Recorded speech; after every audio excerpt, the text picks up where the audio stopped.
갈대아인의 군대가 바로의 군대를 두려워하여 예루살렘에서 떠나매 예레미야가 베냐민 땅에서 백성 가운데 분깃을 받으려고 예루살렘을 떠나 그리로 가려 하여 베냐민 문에 이른즉 하나냐의 손자여 셀레마의 아들인 이리야라 이름하는 문지기의 우두머리가 선지자 예레미야를 붙잡아 이르되 내가 갈대아인에게 항복하려 하는도다. 예레미야가 이르되 거짓이다. 나는 갈대아인에게 항복하려 하지 아니하노라.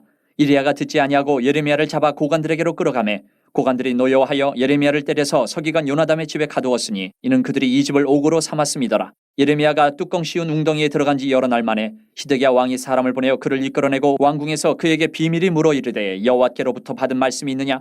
예레미야가 대답하되 있나이다. 또 이르되 왕이 바벨론의 왕의 손에 넘겨지리이다. 예레미야가 다시 시드기야 왕에게 이르되 내가 왕에게나 왕의 신하에게나 이 백성에게 무슨 죄를 범하였기에 나를 옥에 가두었나이까? 바벨론의 왕이 와서 왕과 이 땅을 치지 아니하리라고 예언한 왕의 선지자들이 이제 어디 있나이까? 내 주 왕이여 이제 청하건대 내게 들으시며 나의 탄원을 받으사 나를 서기관 요나단의 집으로 돌려보내지 마옵소서. 내가 거기에서 죽을까 두려워하나이다. 이에 시드기야 왕이 명령하여 예레미야를 감옥들에 두고 떡 만드는 자의 거리에서 매일 떡 한 개씩 그에게 주게 하매 성중에 떡이 떨어질 때까지 이르니라. 예레미야가 감옥들에 머무니라. 샬롬, 우리 영석교회 우리 청년부 여러분들, 이번 주가 어떻게 보내고 있는지요? 무덥고 또한 힘든 날이지만 그래도 주님 안에서 항상 평안을 누리는 우리 청년들이 되기를 바랍니다. 오늘 성경 말씀에 보니까 바벨론 군대가 예루살렘을 잠시 떠난 동안 예레미야에게 일어난 일을 나타내고 있습니다. 예레미야는 베냐민 지역에 있는 분깃을 받고자 베냐민 지파의 땅에서 돌아서자 체포가 됩니다. 시드기야 왕은 바벨론 군대가 사라진 터에 다시 예레미야를 불러 앞으로 일어날 일을 묻습니다.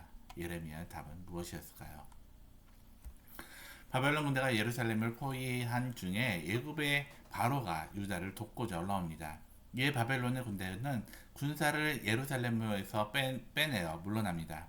바벨론 군대가 예루살렘 성에서 떠난 사이 예루살렘 성에는 활기가 넘칩니다. 하나님께서 유다를 위해 바벨론 군대를 물리쳐 주셨다고 기뻐합니다.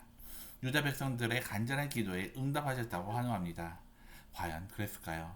이미 하나님은 예루살렘의 함락과 유다의 멸망을 선포하셨는데 돌이킬 이유가 있을까요? 단지 지금의 상황을 보고 하나님의 말씀을 판단하는 것은 어리석은 자들의 짧고 의미 없는 유예에 지나지 않습니다. 이때 예레미야는 베냐민 지파의 땅으로 갑니다. 하나님의 명대로 하나멜에게서 사둔 밭을 분깃으로 받기 위해 베냐민 지역으로 갑니다. 그런데 그거 수문장에게 체포를 당합니다. 수문장인 이리야가 예레미야가 나타난 것을 보고 바벨론 군대에 항복하러 간다고 지레짐작한 까닭입니다. 그동안 예레미야가 바벨론에 하라고 말한 것을 들었던 사람입니다. 그는 예레미야는 유다를 위하지 않고 유다를 망하도록 선동하는 사람으로 생각하고 있었던 것입니다. 이리야는 예레미야의 말을 듣지 않고 관리에게 끌고 갑니다. 예레미야는 매를 맞고 다시 서기관 요나단의 집으로 끌려갑니다. 그곳에 있는 우물 속에 예레미야를 던져놓고 뚜껑을 덮습니다. 참혹한 일이 아닐 수가 없습니다. 이런 이들이 하나님과 동행하는 선지자가 가는 길인 것을 볼 때 숙연해지지 않을 수가 없습니다. 여러 날이 지나 시드기야 왕이 예레미야를 찾습니다. 다시 하나님의 말씀을 받아서 들려달라고 합니다. 바벨론 군대가 잠시 물러간 것을 보고 희망을 품는 시드기야입니다. 예레미야가 전한 말씀들이 잘못이었다는 것을 확인하고 싶었을까요? 그래서 예레미야로부터 사과라도 받고자 한 것이었을까요? 그러나 시드기야 왕과 유다 백성을 향한 또 다른 말씀이 있을 리가 없습니다. 여전히 죄악을 깨닫지도 못하고 회개하지도 않고 죄악이 자리에서 조금도 떠나지 않습니다. 전혀 순종하려는 신용도 하지 않습니다. 하나님의 말씀을 가슴과 귀를 열고 듣고자 하지도 않습니다. 그런 자들에게 무슨 다른 말씀이 있을까요? 예레미야는 다른 것이 없는 하나님의 말씀을 받아서 그대로 전합니다. 그리고 왕에게 스스로 돌아보라고 합니다. 과연 거짓 선지자들의 말한 일 중에 무엇 하나 이루어진 일이 있는지를 살펴보라고 호소합니다. 듣고자 하지 않는 자들은 언제나 끝을 보아야 아하 합니다.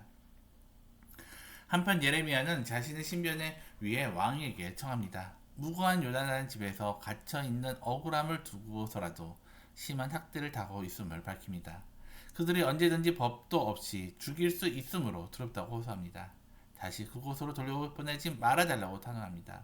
마음이 찢어지는 장면이 아닐 수가 없습니다. 예레미야는 단지 하나님께 받은 말씀을 감하지 않고 전하는 선지자일 뿐입니다. 그래서 하나님의 백성들이 하나님께로 돌아와야 함을 외치고 있습니다. 그런 선지자가 당한 고통을 보며 십자가 앞에 서신 예수님을 생각하게 합니다.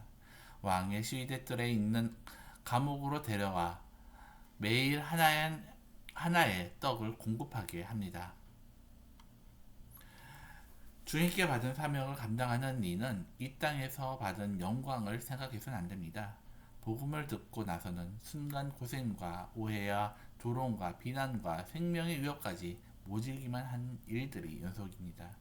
그러나 이런 일들이 결코 과하지 않는 것은 우리 주인 되신 그리스도께서 먼저 당하신 일들이기 때문입니다. 우리의 길과 진리 그리고 생명이 되시고자 당하신 일들이 그 모든 일들이었기 때문입니다. 그래서 예수께서 주신 사명을 따를 때에는 이 땅의 영광이 아니라 하늘의 영광을 바라봐야 하는 것입니다. 오늘 말씀을 다시 한번 묵상하면서 예레미야가 당한 일들을 다시 한번 무엇인지 살펴보기를 바랍니다. 그리고 그리스도께서 당하신 고난을 묵상해 보시기 바랍니다. 내가 받은 사명의 자리에서 감당할 일들이 있다면 무엇인지 생각해 보시고 또한 그 일로 인하여 나에게 주어진 유익이나 어려움이 있다면 무엇인지 한번 묵상하는 시간이 되기를 바랍니다. 기도드리겠습니다.